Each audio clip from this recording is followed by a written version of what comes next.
예, 안녕하십니까. 예, 허영강 TV입니다. 오늘은 2026년 2월 15일 제69회 도랑 선생님 예언과 어록 3부를 시작하겠습니다. 허영강 TV는 디지털 문명 창조를 위해서 지속적인 노력을 할 것입니다. 허영강의 해인의 조화는 오늘 2번째 도랑 선생님 소개에 대해서 3편째 소개를 드리겠습니다.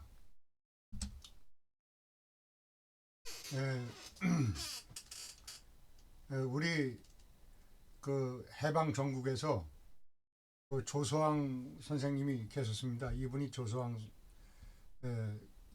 의장이시고, 이승만 대통령, 김구 주석, 여운형 선생, 이제 이런 분들이 이때 1947년도에 이런 분들이 큰 역할을 하셨더랬죠. 그때 있었던 얘기를 말씀드리고자 합니다. 1947년 국민회의 의장인 조소왕 선생께서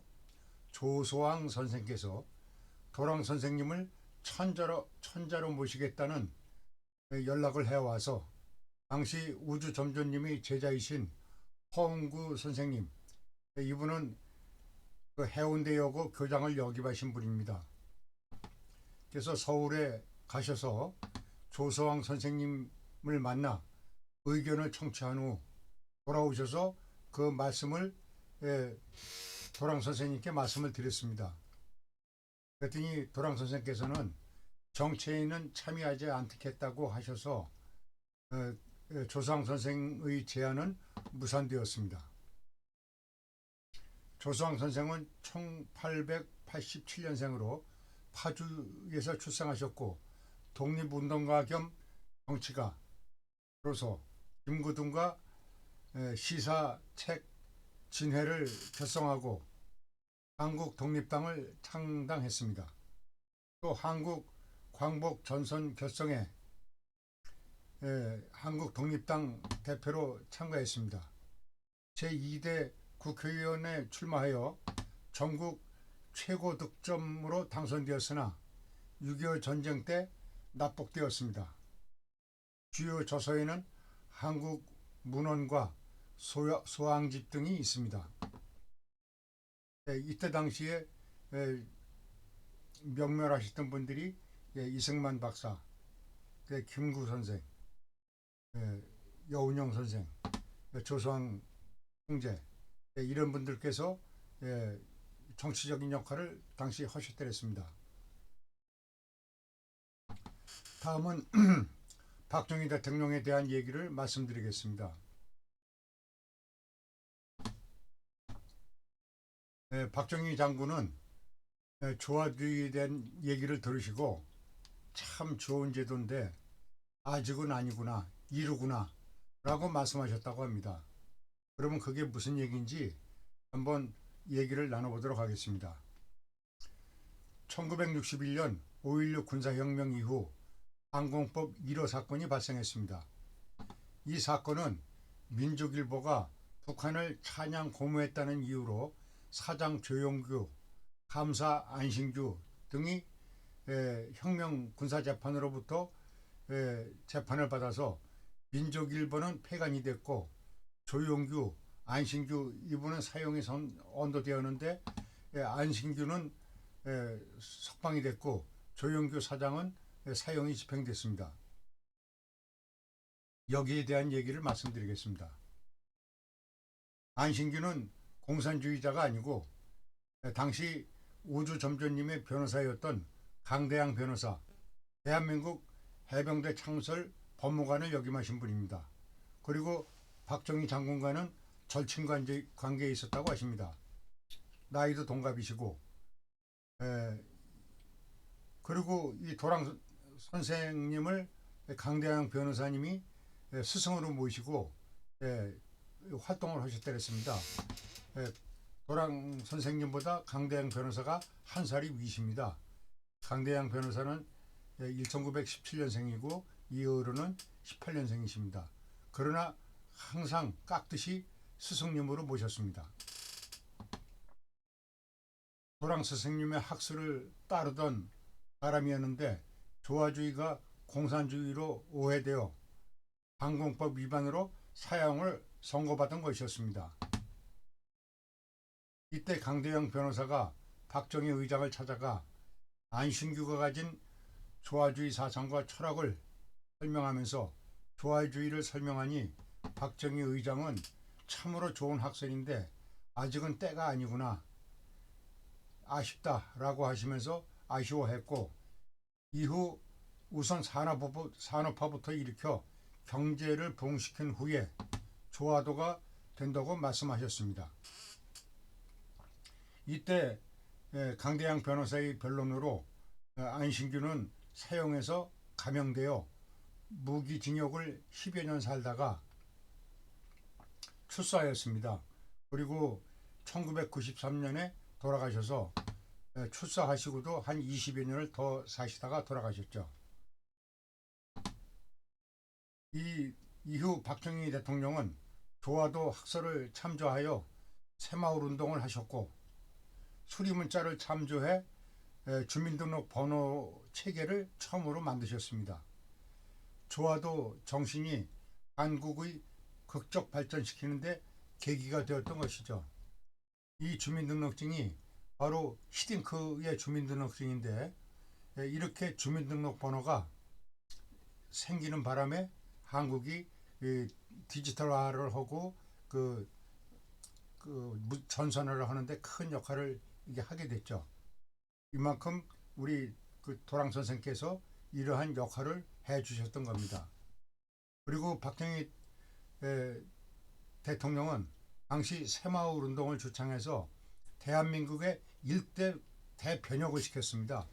마을 한 길 닦고 지붕 초가집에서 슬레이트를 하고 그 새마을 운동으로서 새로운 마음가짐을 하는 그러한 세상을 만들었고, 그 정신으로 대한민국이 발전할 수 있었습니다.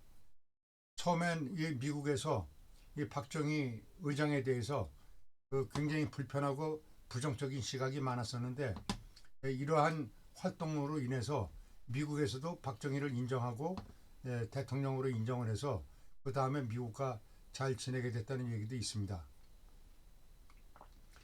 그래서 그 박정희 대통령이 그때 의장 시절에 이 조화도에 대해서 참 좋은 제도다, 앞으로 기대가 된다 라는 그런 말씀을 하셨다고 합니다. 그 다음에 11조 문자 우주호 창조에 대해서는 얘기를 좀 드리겠습니다.